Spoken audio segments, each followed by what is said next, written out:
السلام عليكم الخوت ومرحبا بكم في اول فيديو عندنا في لاشين. كنتمنى يعجبكم الكونسيبت ديالنا ديال طوطو ستوري ونبداو. غادي نبداو باول ستوري تايم عندنا في هاد لاشين هادي. سميتي عمر، زاديت في واحد العائله ميسوره، وبابا كان تاجر كبير وعنده قيمته ما بين الناس. ومن نهار تزاديت اللي بغيتها كنلقاها حدايا بلا ما نتعذب بلا ما نتكرفس. ونهار درت 6 سنين بغاو يدخلوني والديا مدرسه.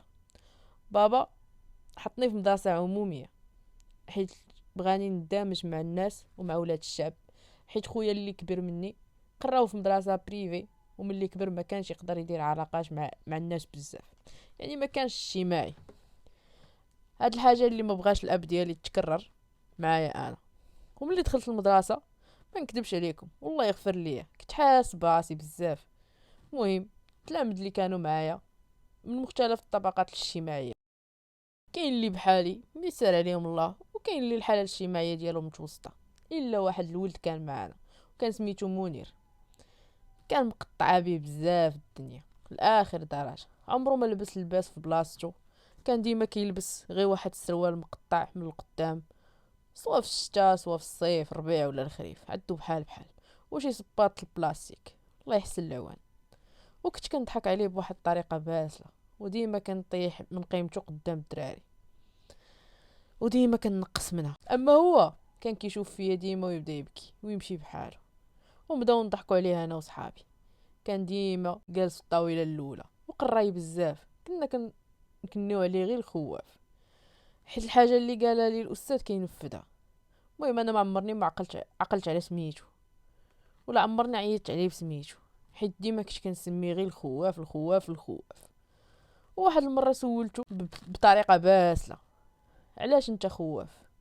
شاف فيا ومشى وما جاوبنيش. المهم ابتدائي كامل وانا كنشوفه، مره كنجيو في نفس القسم مره لا، ولكن طريقتي في التعامل معاه عمرها ما تبدلات، كانت ديما خيبه. وغير سالينا الابتدائي ما بقيتش شفتو. سمعت باللي هو مشى تسجل في شي اعداديه اخرى، ماشي هي نفسها اللي تسجلنا فيها حنايا. داز على هادشي 30 عام وانا في عمري اليوم 36 عام. دابا هادي 15 عام باش توفى الوالد الله يرحمه، كانت عندي 21 عام. ومن نهار مشى سبحان الله العظيم رزقه مشى معاه، بقينا غارقين غير في الكريدي انا وخويا وماما، وحتى الطوموبيلات اللي كانوا عندنا ما بقاوش عندنا. اما بخصوص قرايتي انا عمرني ما قريت بحال الناس، حيت ديما كنت كنقول بابا بابا بابا. وصلت للباك وما درت حتى شي مجهود، واكيد ما نجحتش، وقررت ننسحب ونوقف المدرسه وانا في عمري 18 عام. ايوا واش غندير؟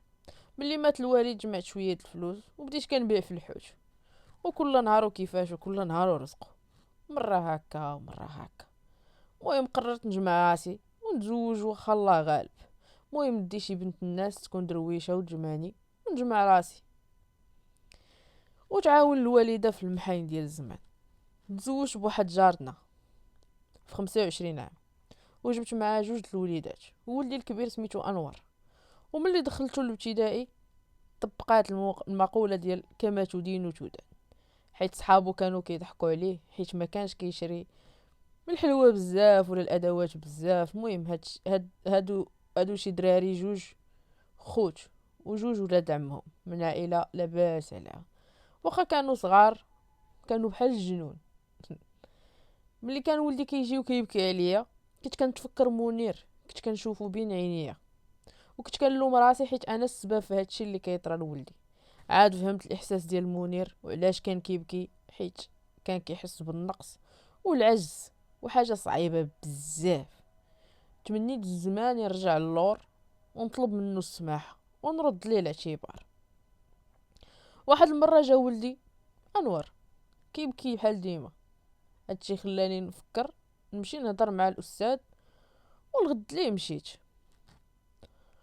الا انا تعطلت واحد شويه ولقيتهم خارجين، والاستاذ مشى ورا ليا ولدي هادوك الولاد، ومشيت عندهم هضرت معاهم بطريقه مؤدبه، ولكن في نفس الوقت بحال عطيتهم انذار انهم ما يبقاوش يعاودوا يقولوا لي ولدي شي حاجه.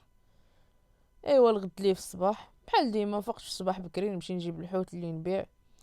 خرجوا ما يتلقاو ليا واحد 2 من عائله هادوك الولاد، تهموني باللي خلعت لهم ولدهم وشبعوني ضرب لدرجه داروا لي عاهه اللي ما نقدرش نتحرك على رجلي، يعني ما نقدرش نخدم وخاصني نرتاح لمده ديال عام. ايوا مشيت رفعت عليهم دعوه، ولكن كنت في كل مره كنفكر نتراجع، حيت انا كنتعامل مع ناس لاباس عليهم، اكيد عندهم المعارف صحاح، وانا غير ملحوج. شنو غنجيب كاع من هاد المحكمه هادي؟ كنت باغي نتراجع، ولكن مرتي كتقول لي ما تراجعش، خليك متمسك في الدعوه واللي كتبت هي اللي غتكون. وصلت التاريخ ديال الجلسه، مشيت انا وعائلتي، دخلت تقابلت معاهم وانا كنحس بنقص كبير، حيت كنت ضعيف بزاف، حيت من غير الله ما عندي حد وما عندي لا فلوس اللي كيهضروا في هذا الزمان. من بعد ما طرح علينا القاضي مجموعه ديال الاسئله، ومن بعد ما سمع الشهود وبزاف ديال الاجراءات، صدر الحكم ديالو اللي هو الحبس لهادوك الناس ب3 شهور، وانهم يعوضوني بواحد المبلغ. الحمد لله قررت نشري به موطور تعاونني في خدمتي بدل ما نبقى نتمشى على رجلي، واكيد هادشي حتى نتشافى. فرحت بزاف بداك الانصاف من المحكمه، حيت الاحساس بالنقص مشى، عرفت بلي الحق هو الحق، بلي واخا ما عنديش الفلوس انا بنادم بحالي بحال الناس. فهمت بلي الفلوس عمرهم ما كانوا معيار الانسانيه والخير، ولكن للاسف تاخرت. جرحت بزاف ديال القلوب وبزاف ديال الناس، بالخصوص هذاك الولد منير اللي بكيتو بزاف. خرجنا من المحكمه وعائلتي كانوا ضايرين بيا، وشفت العائله ديال هذوك الناس كيدابزوا مع محامي وما رضاوش بالحكم حيت كان الحكم ضدهم. وانا بقيت كنتسنى برا، وقلت نسول القاضي على جميع ما يخص زعما الحق ديالي في التعويض. ملي خرج مشيت عنده، بقيت كنسول فيه بزاف ديال الاسئله اللي كتعلق بالتعويض ديالي، وجاوبني وخديت منه بزاف د المعلومات.